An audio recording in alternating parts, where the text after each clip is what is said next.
So I want you to imagine two different couples. Okay, two couples. Right, and they have the exact same combined income. Right. They live in, identical houses in the exact same neighborhood. They face the exact same financial pressures. So the same mortgage rate, the same utility bills, that kind of thing. Exactly. The same grocery costs, all of it. Let's even say they go to the same restaurant on a Tuesday night, and they get hit with the exact same $40 dinner bill. Right. So the math in this scenario is completely identical. There is zero variable in the actual numbers. Right. The math is identical. But the reality of their evening is just completely different. Couple A gets in the car, and that $40 bill turns into a massive screaming match in the parking lot. Oh, wow. Yeah.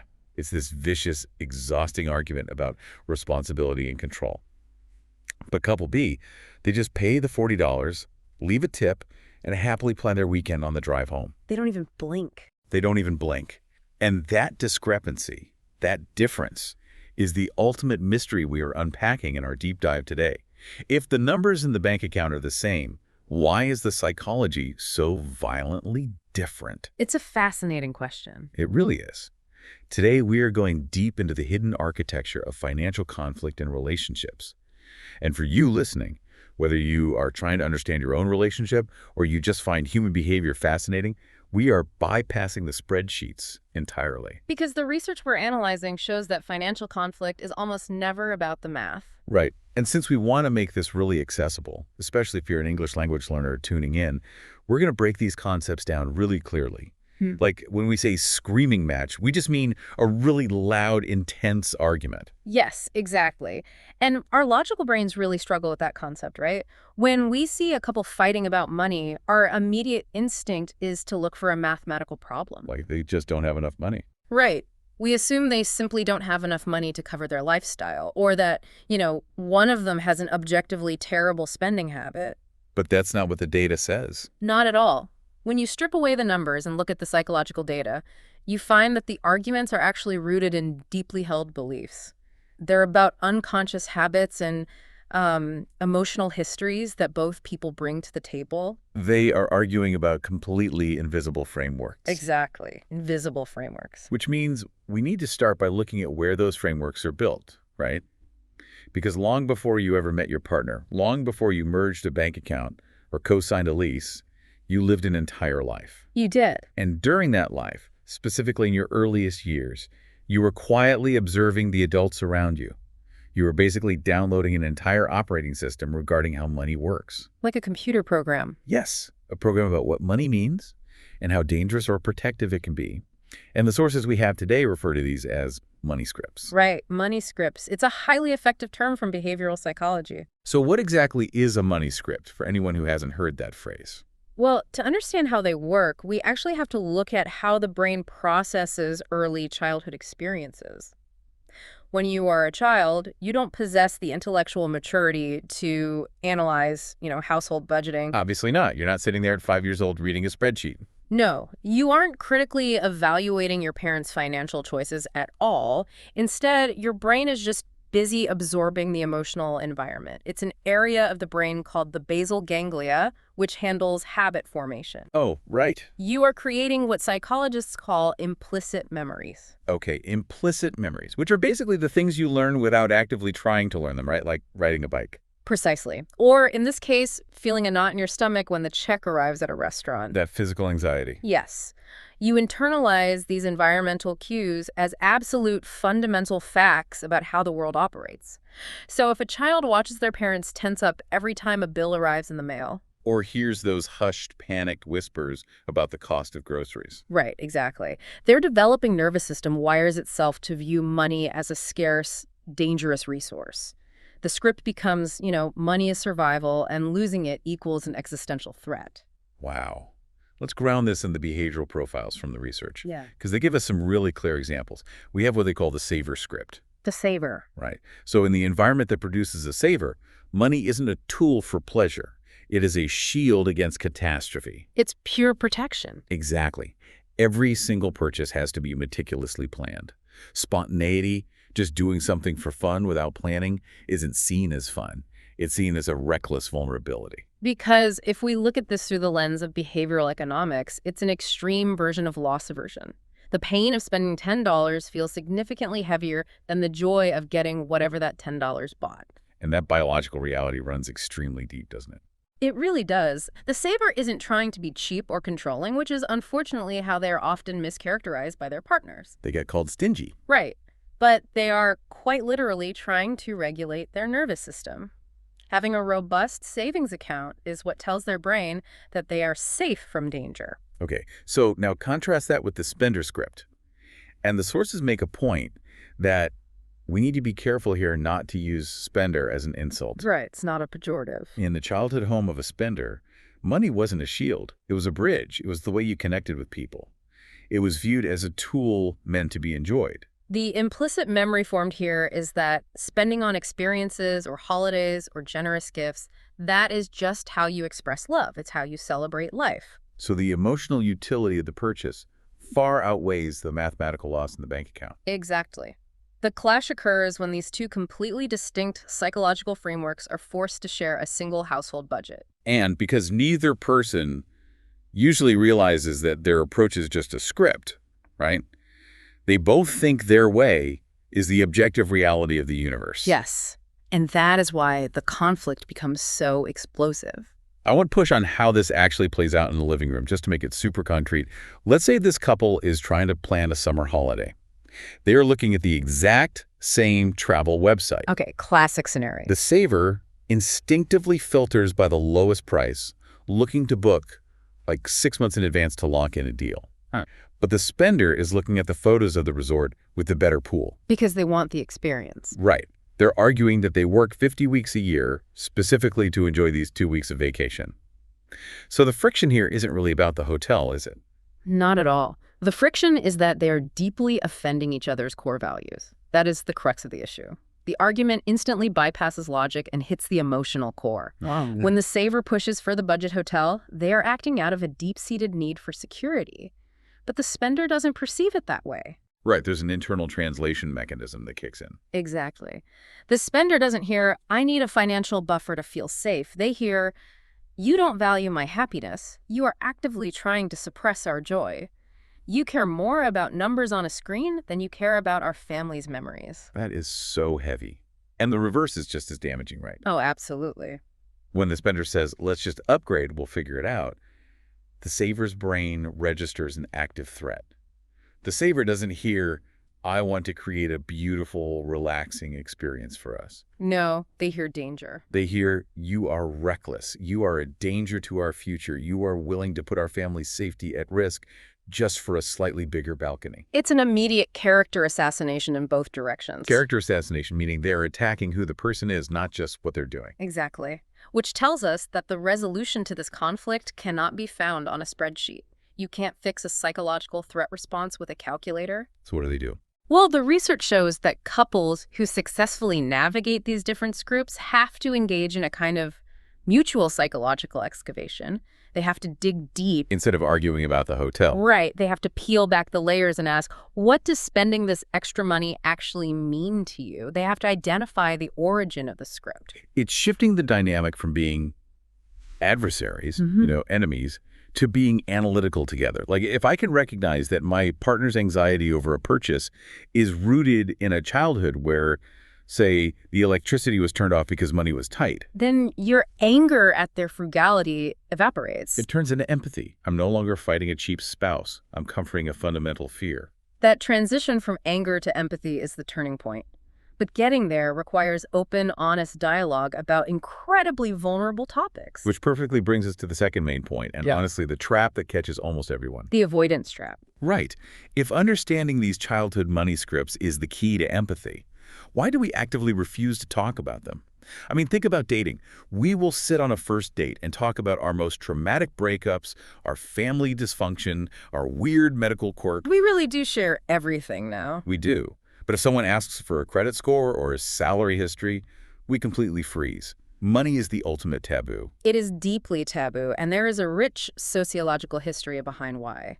For centuries, particularly in Western cultures, overt discussions of money were considered incredibly gauche. Gauche, meaning socially awkward or inappropriate? Exactly. It was seen as very inappropriate, largely because money was a rigid class indicator. You didn't discuss it because your lifestyle was supposed to effortlessly signal your wealth. Right. If you talked about it, it meant you were worried about it. Precisely. To talk about it was to admit you were worrying about it, which was a sign of lower status. And that cultural hangover persists today.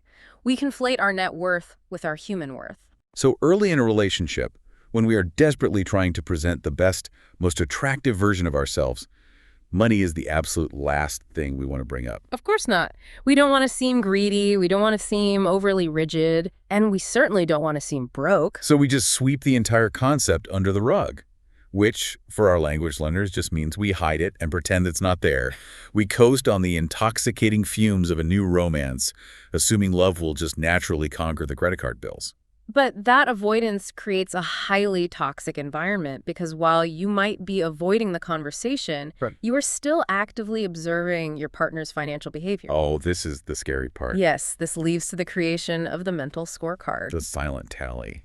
This is such a destructive human habit. It truly is. Let's say partner A is a saver and partner B is a spender. Partner A watches partner B buy a very expensive artisanal coffee every single morning. The classic $7 latte.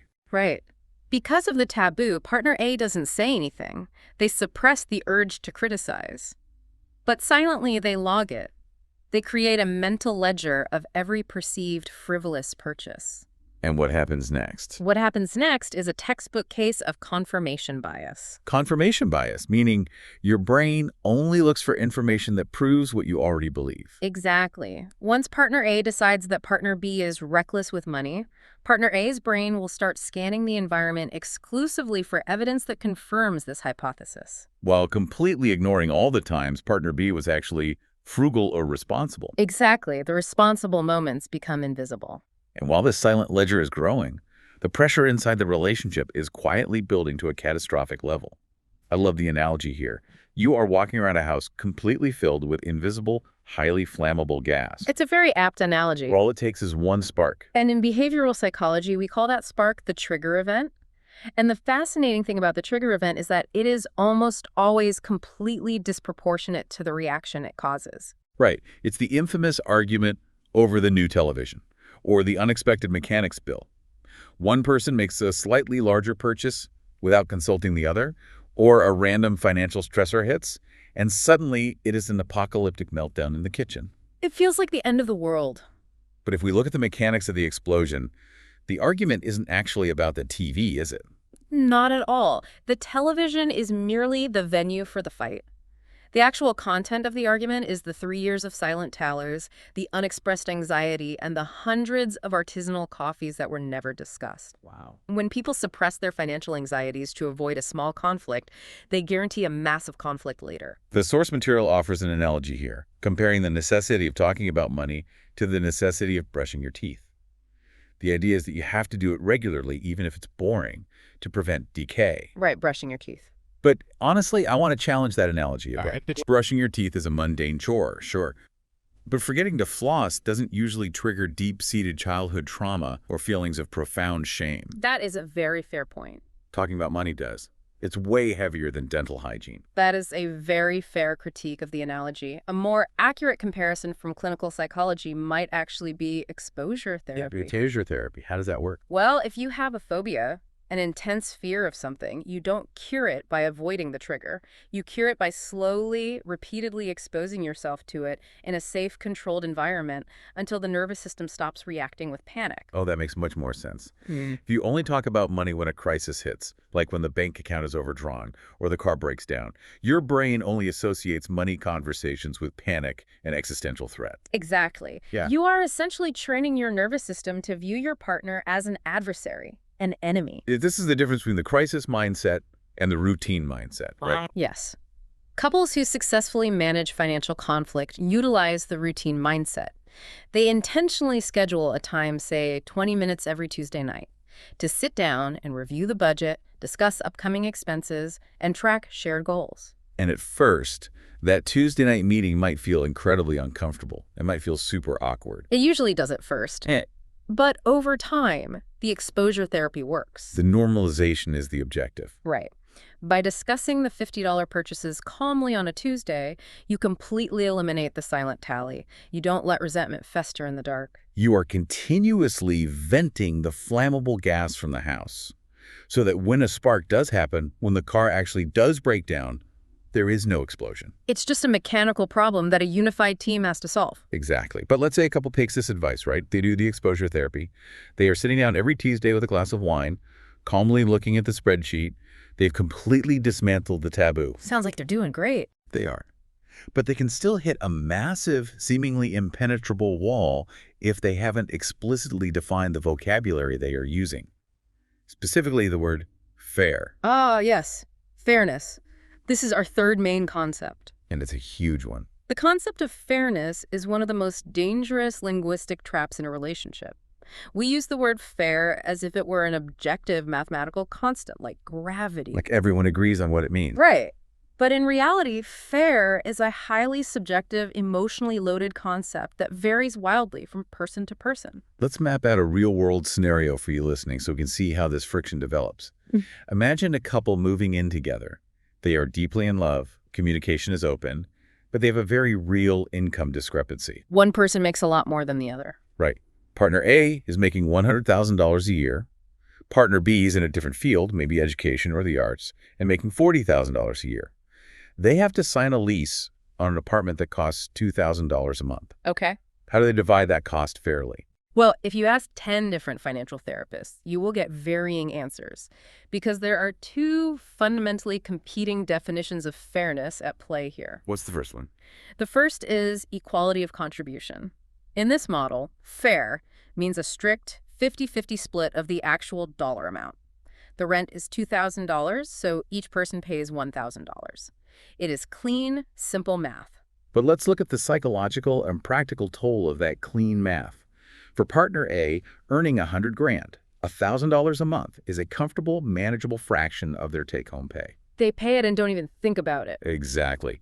They still have plenty left over for savings, investing, and just having fun. But for partner B, earning $40,000, that $1,000 represents a massive, crippling percentage of their income. It's a huge burden. They're effectively living paycheck to paycheck just to keep up with the 50-50 split. Which brings us to the second definition, equity of effort.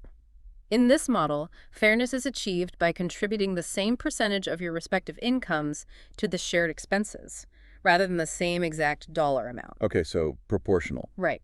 If they decide to pool their resources proportionally, partner A, who makes more than double what partner B makes, would pay a significantly higher dollar amount toward the rent.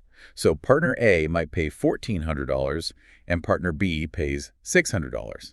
The dollar amounts are vastly different, but the financial weight or the effort required to pay it feels identical to both partners. Correct. But the friction arises because both systems have potential psychological pitfalls. They both have traps. Yes. In the proportional system, the higher earning partner might begin to feel like they are constantly subsidizing the other person's lifestyle. Like they're just a walking ATM. Exactly, which leads to resentment. But in the 50-50 system, the lower earning partner might feel constantly stressed, marginalized, and completely unable to build their own financial security, which also leads to resentment. It's a total minefield. So the obvious question is, what is the right answer? Which definition of fairness is a couple supposed to use to avoid a catastrophic falling out? The research is incredibly clear on this.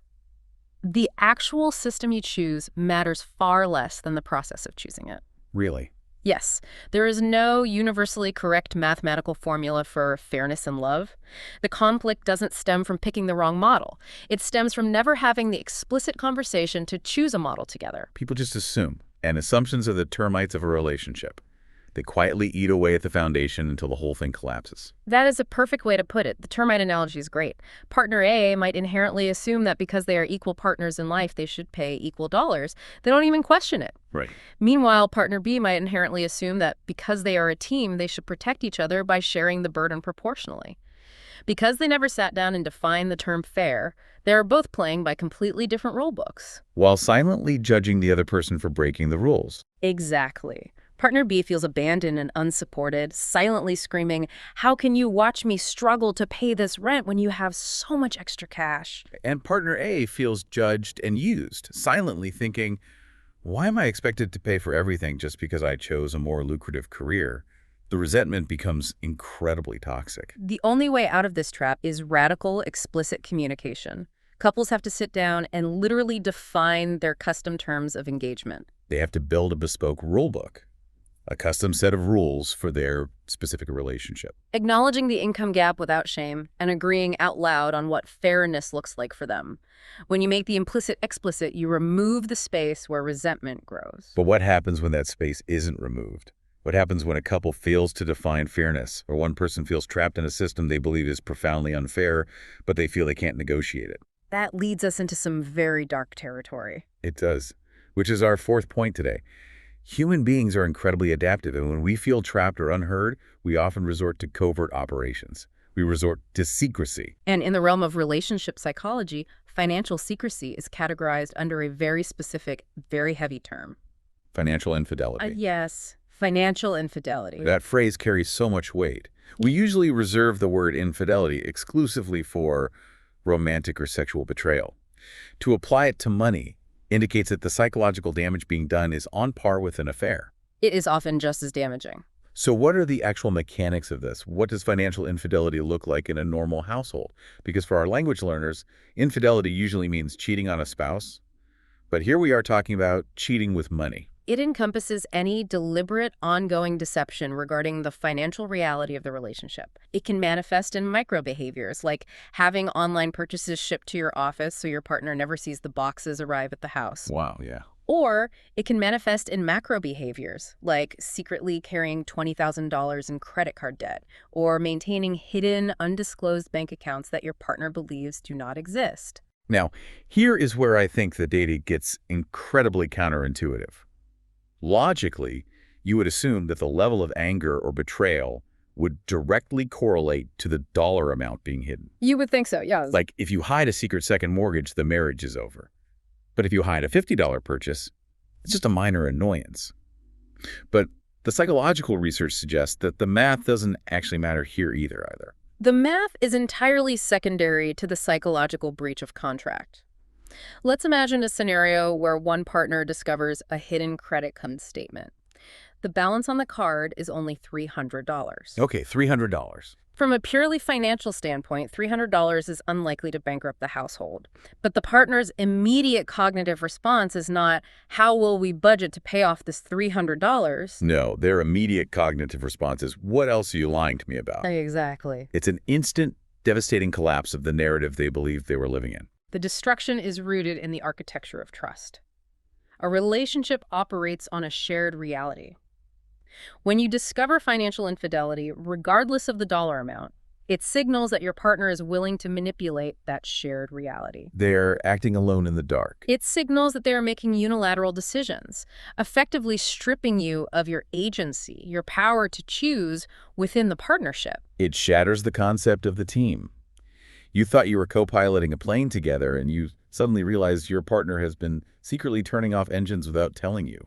Which is precisely why marital therapists note that the fallout from financial infidelity mirrors the trauma of a romantic affair. The core wound is identical. You broke the rules we agreed upon. You deceived me, and you made a fool of me by letting me believe a reality that wasn't true. Okay, I see the absolute devastation of that. But I want to introduce a major point of friction here, because I think a lot of listeners might be feeling a sense of panic regarding their own autonomy. How do you mean? Well, does avoiding financial infidelity require a total surrender of privacy? Does transparency mean we have to share one massive joint account, and I have to ask my spouse for permission to buy a $5 coffee? Ah, I see. Because, quite frankly, for a lot of people, especially those who may have witnessed financial abuse in their parents' marriages, having a secret emergency fund isn't an act of infidelity. It's a necessary psychological safety net. It's self-preservation. That is a profoundly important distinction to make, and it brings us to the complex intersection of trauma and partnership. If someone has a history of financial trauma, if they watched a parent become trapped in an abusive marriage because they had no access to capital, Right. their biological drive to maintain a secret survival fund is completely valid. It is a protective mechanism. However, from the perspective of the current relationship's health, the secrecy itself is still a corrosive element. So how do you reconcile the need for that safety net with the requirement of transparency? How do you balance that? You reconcile it by being transparent about the need for autonomy, rather than being secretive about the money. A healthy partnership doesn't demand the eradication of boundaries. It demands honesty about them. Okay, so what does that sound like in practice? The solution is communicating the trauma. It's saying, because of what I witnessed growing up, I have a deep psychological need for an independent emergency fund that only I control. I am putting $5,000 into an account that is just mine. I'm telling you it exists, but I need you to know I manage it. Oh, that completely flips the dynamic. Yeah. The money is no longer a secret, covert operation. It is a stated, understood boundary. You maintain the safety net, but you remove the deception. Precisely. And this scales to everyday spending as well. The research highly supports the yours, mine, and ours banking structure. I love this structure. Explain how it works. It's a joint account where agreed-upon proportional contributions handle the mortgage, the groceries, and the shared goals. And then, completely separate, private accounts for each individual's discretionary spending. So if I want to spend my discretionary money, my personal fun money, on an absurdly expensive vintage guitar pedal, or a wildly overpriced pair of shoes, I don't need to consult a committee. You have total autonomy. Privacy is a healthy boundary. Secrecy is deception.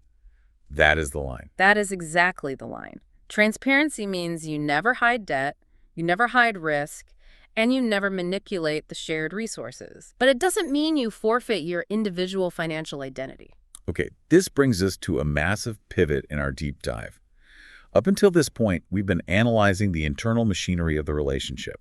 We've looked at the money scripts we carry, the way we avoid talking, how we define fairness, and the danger of secrecy. All internal factors. Right. All of these are variables that the couple controls.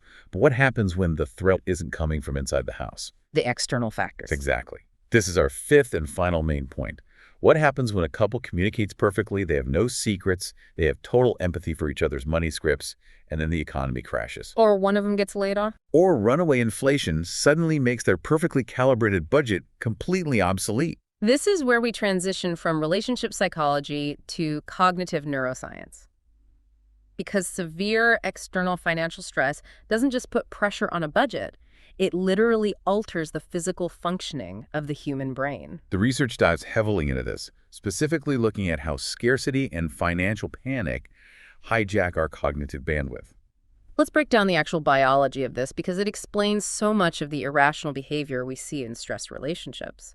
To understand this, we have to look at the work of behavioral economists like Sentil Mullainathan and cognitive psychologists who study the scarcity mindset. Scarcity meaning the feeling of not having enough of something vital. Exactly. When a human being is placed under severe financial strain, when they genuinely don't know how they are going to pay the rent or feed their family, the brain does not process this as a math problem. No. No, it processes it as a life or death existential threat. It triggers the exact same biological alarm system as if you were being hunted by a predator, like a tiger in the jungle. Exactly. The HPA axis, the hypothalamic pituitary adrenal axis, kicks into absolute overdrive. Your body is flooded with cortisol and adrenaline, the stress hormones. Right. The brain enters survival mode. And the most critical thing that happens in survival mode is a radical reallocation of cognitive resources. Meaning your brain shifts its power around. Yes. The brain essentially shuts down non-essential systems to focus entirely on the immediate threat. And unfortunately, the non-essential systems that get shut down are the prefrontal cortex functions, right? Things like long-term planning, complex problem solving, and most importantly for relationship empathy and emotional regulation. Researchers call this the tunneling effect, or a narrowing of cognitive bandwidth. The financial threat is so massive that it consumes all available mental RAM, like a computer struggling to run a massive program. Wow.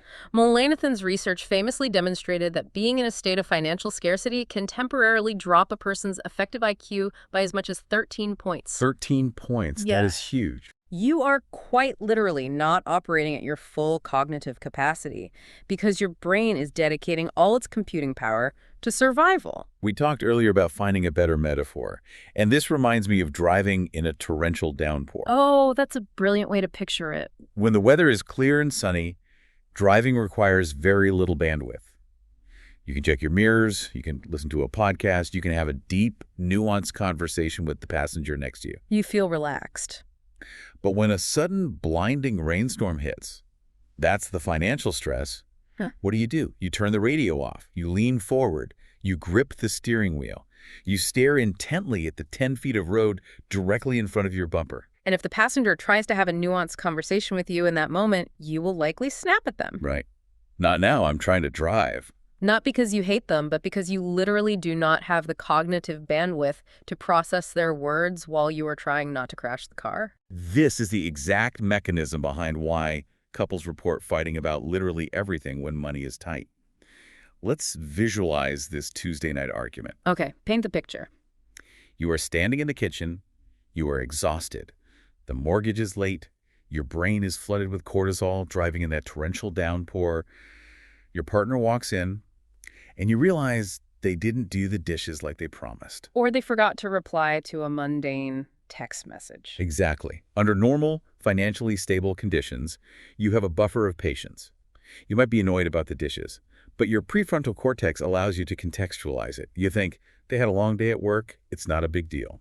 But because of the financial stress, that buffer of patience has completely evaporated. The tunneling effect means you can't contextualize anything. So you absolutely lose your mind over the dishes. You start a massive, screaming fight. And in that moment, it feels like the relationship is fundamentally broken. You are thinking, my partner doesn't respect me. They never do what they say they will do. We are incompatible. But the neuroscience tells us that the argument isn't actually about the dishes.